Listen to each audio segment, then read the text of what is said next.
Anupama serial से related update लेकर आ चुके हैं हम आपके बीच में। अनुपमा सीरियल में फाइनली एक अध्याय जो था प्रकाश बाबू के नाम से या फिर यूँ बोलो कि सोनू राठौर के नाम से वो खत्म हुआ, और खत्म होते होते ही सही लेकिन कई स्टोरी आपके सामने रख गया है वो, और उन्हीं में से एक स्टोरी जो है वो ये माँ बेटी की है। क्या माँ बेटी का जो ये रीयूनियन हुआ है क्या ये हमेशा रहेगा या फिर आगे आने वाला है फिर से कुछ तूफान, और क्या कुछ होने वाला है मेकर्स की अभी नई स्टोरी में, इस पे करेंगे इस वीडियो में बात। हमने देखा रिसेंट एपिसोड में कि किस तरीके से एक अध्याय जो था वो काफ़ी ज़्यादा स्ट्रगल के बाद, अनुपमा के काफ़ी स्ट्रगल के बाद फाइनली वो खत्म होता है, और फाइनली जब खत्म होता है तो वापस फिर सारे लोग जो हैं जो कभी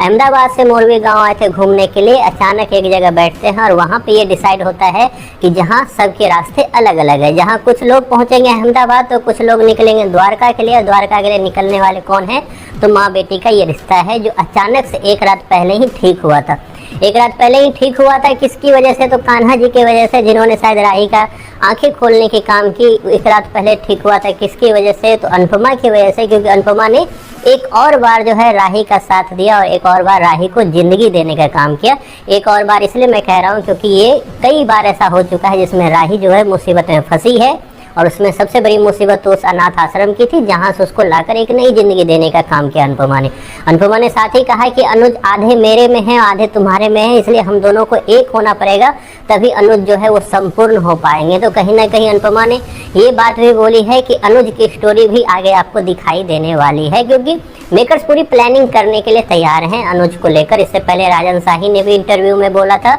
और अब जिस तरीके से मेकर्स ये दिखा रहे हैं आपको तो कहीं ना कहीं इसका एंगल इसके साथ भी जुड़ेगा। लेकिन अब बात करते हैं कि माँ बेटी का ये रिश्ता, माँ बेटी का ये रिश्ता डे 1 से, मतलब जिस दिन से अनाथ आश्रम से वो अनु को वापस लेकर आई थी, जो बाद में आद्या बनी फिर उसके बाद राही बनी, तो उस दिन से ही अनुपमा और अनु मतलब राही और आद्या के बीच में जो है वो काफ़ी ज़्यादा खटास देखने को मिली है। तो अब सवाल ये होता है कि अगर आद्या मतलब राही जब से अनु के लाइफ में आई है तब से लेकर अब तक अगर मेकर्स ने एक एंगल देने का काम किया है, दोनों के बीच में खटास और नफरत लाने का काम किया है, तो अब क्या मेकर्स वो अपनी जो पद्धति है या अपना जो वो जो एजेंडा है उसको ख़त्म करेंगे? तो सवाल इसका है नहीं, जी नहीं, बिल्कुल भी नहीं। और जल्द ही आपको दिखेगा कि राही और अनुपमा के बीच फिर से दरारें आनी स्टार्ट हो जाएगी। वजह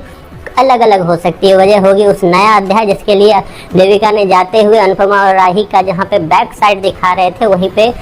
जो पीछे से देविका है वो बोल रही थी कि मुझे ऐसा क्यों लग रहा है कि अनुपमा के लाइफ में न्यू चैप्टर स्टार्ट होगा। वहीं पे जो समर थे, इससे पहले समर ने भी बोला कि आगे आप मम्मी वो काम करोगे जिसकी अपेक्षा या जिसके बारे में किसी ने सोचा नहीं होगा। तो क्या है अनुपमा के लाइफ का नया अध्याय, इस पर बात करेंगे सेपरेट वीडियो में, नेक्स्ट वीडियो में। तब तक आप ये जो वीडियो खत्म हुई है और ये जो कहानी खत्म हुई है अनुपमा की, वो जो ट्रैक है वो आपको कैसा लगा, और क्या मेकर्स उस चीज़ में सफल हो पाए कि आउटडोर जाके एक शूटिंग करना है जिसमें एक न्यू एलिमेंट को जोड़ना है, इसमें कितने सफल हो पाए मेकर्स, इसके बारे में आप ज़रूर अपनी राय जो है कमेंट बॉक्स में बताएं।